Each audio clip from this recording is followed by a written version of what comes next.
à tous. Aujourd'hui on va parler d'un artiste dont on fête cette année le centenaire. Et oui, ça fait 100 ans qu'est mort Monsieur Rodin.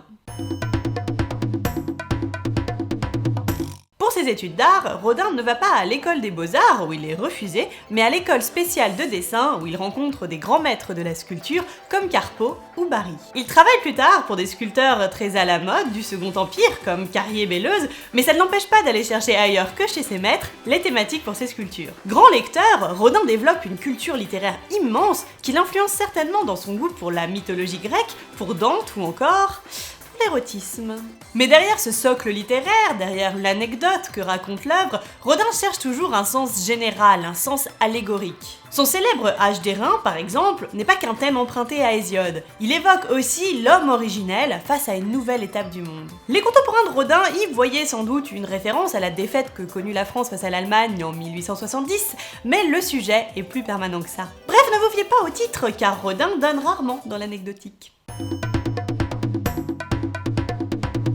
Dès ses débuts, Rodin se rend compte des capacités expressives du modelé, c'est-à-dire la représentation du caractère mouvementé comme tridimensionnel des surfaces. Exit les matières lisses et léchées qui dominent son époque. Rodin veut une matière heurtée, accidentée, qui intègre les incidents de conception. La sculpture de Rodin garde la mémoire de sa création, de ses manipulations techniques, comme les coutures laissées visibles dans la fonte des bronzes, ou les points de basement conservés dans les marbres. Conserver ce type d'incident est précurseur de la part de Rodin, et c'est quelque chose qui se retrouvera beaucoup chez les sculpteurs du XXe siècle. Il donne une voix à des modes d'expression jusqu'alors considérés comme mineurs. Le fragmentaire, l'hybride, le brisé, le souillé, l'inachevé.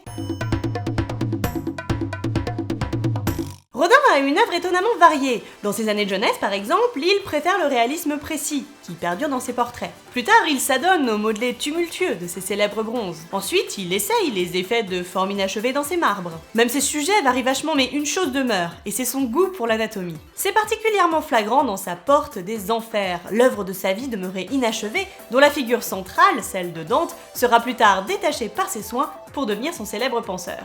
Rodin n'y respecte pas le répertoire limité de poses jusque-là imposé aux sculpteurs, et il peut ainsi exacerber l'expression des sentiments à travers les corps. Le corps humain, dans tous ses effets anatomiques, dans toutes ses positions, est en fait le vrai sujet de la sculpture. À lui seul, il décline des variations nombreuses, la proximité des êtres, ou leur distance, les modalités de leur attachement, de leur arrachement, ou de leur éloignement. Mais puisqu'on en est à parler de la Porte des Enfers et de la proximité des êtres, saviez-vous que Rodin n'y travailla pas seul à cette sculpture monumentale? Non, bien sûr, il a eu de nombreux collaborateurs sur ce projet, et parmi ceux-ci, il y a une artiste d'une grande virtuosité qui est restée toute sa vie dans l'ombre du maître.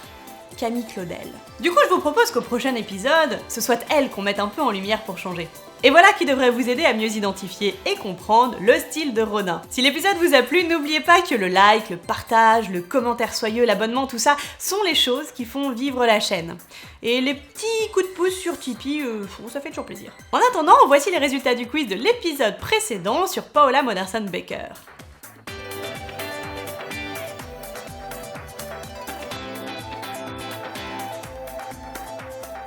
D'ailleurs, le monde est petit puisque une des amies de Paola Modersohn-Becker était une assistante de Rodin. Bref, essayez d'identifier laquelle de ces sculptures il a réalisé.